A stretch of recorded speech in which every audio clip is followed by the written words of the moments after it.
Yeah, so basically, I want to only pick up one particular point, which is stablecoin. So Professor Zhang actually had mentioned that briefly in that presentation. So I want to say, what stablecoin, which is only one arm of digital currency, digital assets of it, what can really do to really accelerate the digital economy and what that actually means to every people's daily life.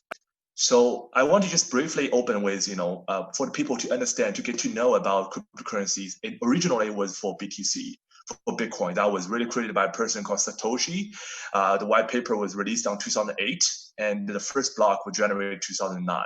And then we saw actually a series of cryptocurrencies coming after Bitcoin, which is essentially, some is only like a derivative of Bitcoin, and some are trying to solve different issues, such as Ethereum, which has created a concept of smart contracts and trying to really bring blockchain to the industry potential applications. And there's also another realm that we have been pretty much focused on is the stablecoin realm. So for the stablecoin, essentially the first stablecoin that has been massively used is Tether. It's USDT.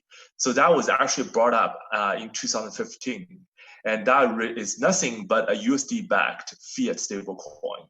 And the reason for that to be created is at the time when the crypto traders, they want to hedge their risks. So they just basically sell their cryptocurrencies to USDT instead of sell directly to the fiat currencies.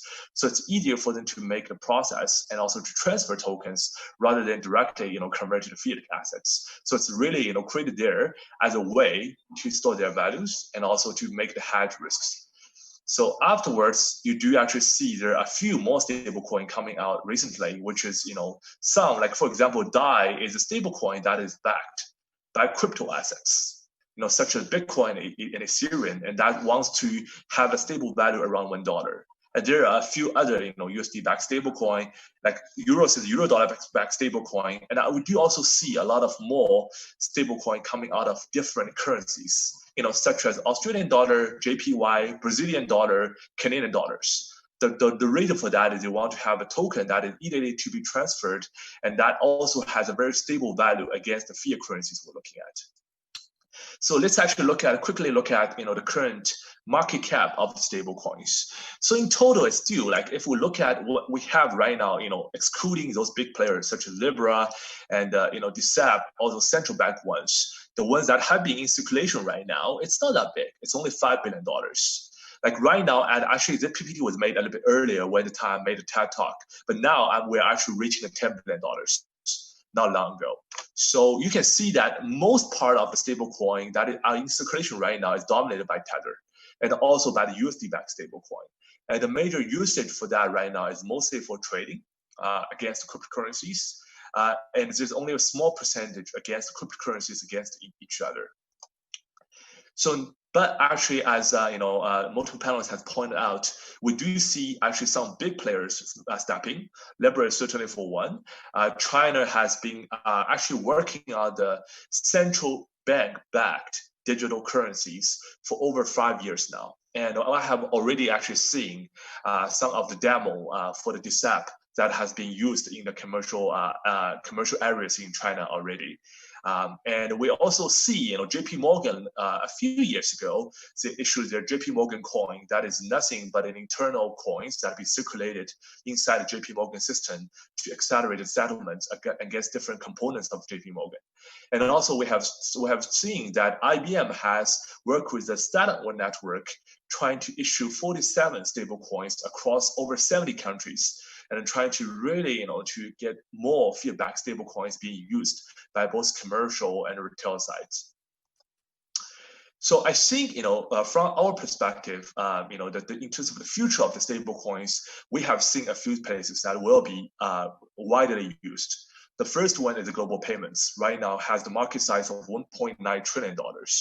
And also FX trading. Every single day, we're looking at $5 trillion USD actually conversion for the FX trading. And also the digital global payments remittance side that has the 1.5 billion USD market cap. So let's just bring that into perspective for now. So there's one big player called BigPay, in market that focus really on the digital assets payments and connecting to the real life usage. You can essentially, right now go to buy a coffee, go to buy air tickets, go to do, buy a computer, and even in certain cases, you can buy a house, buy a car, using your digital assets, using your cryptocurrencies. So the company for BitPay actually processed $1 billion just in 2018. Actually, the number has been much bigger actually in 2019 as well. So, but the limitation right now for this is because of the Bitcoin has a very strong volatilities. So most actually payment processors in the current digital asset world, if they leverage Bitcoin, they have a big dilemma.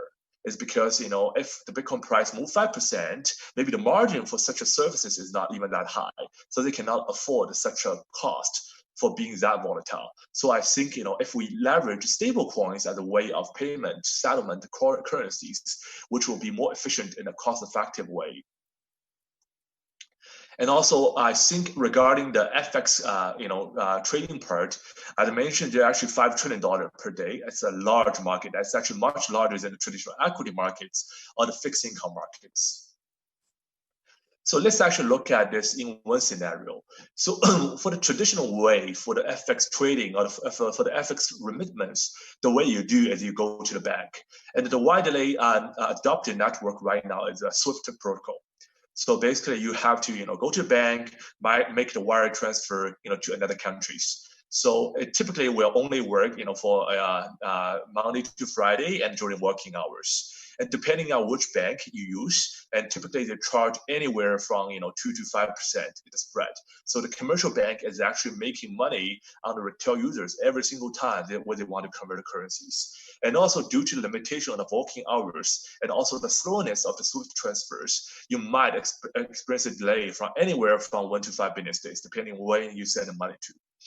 So if we put that perspective into the stablecoin powered FX, and then we're actually just using like two stablecoin here, for example, we're looking at USDC, which right now is a very dominant actually stablecoin that is backed by Coinbase, largest cryptocurrency exchange in the world, which is USD dollar-backed stablecoin, and we also have Euro dollar-backed stablecoin, which is euros.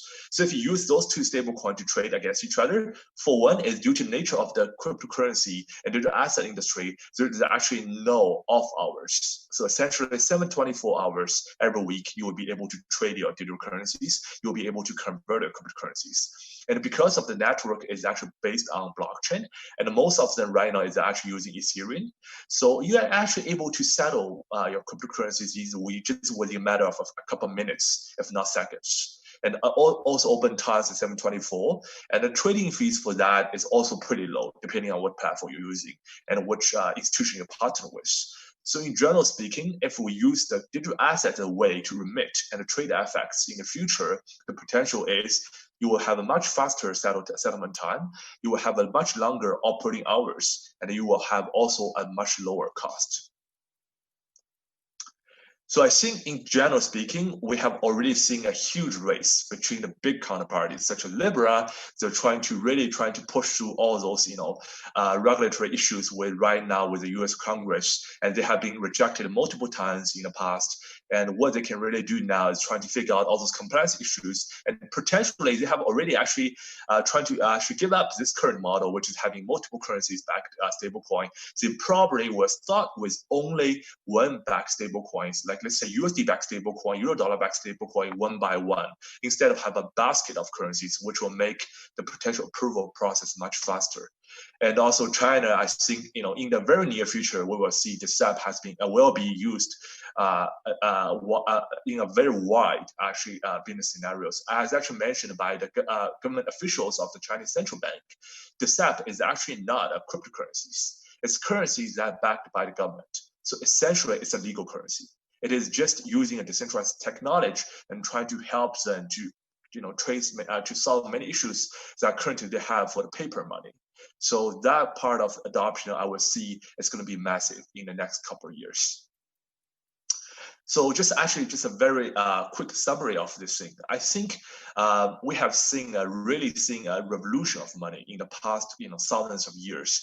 Starting from cattle trading, coin trading, paper money, credit card, mobile trading. But then I think now what's going to be even make a much magnificent, actually significant change to people's daily life is we're going to see the digital currencies are going to revolutionize the whole payment industries even further. And that will really comes to my final theme here is I think the digital asset, stablecoin in the future will really empower the future of the global economy, and which will make the world actually much closer with the technology we have here. That's my presentation. Thank you, everyone.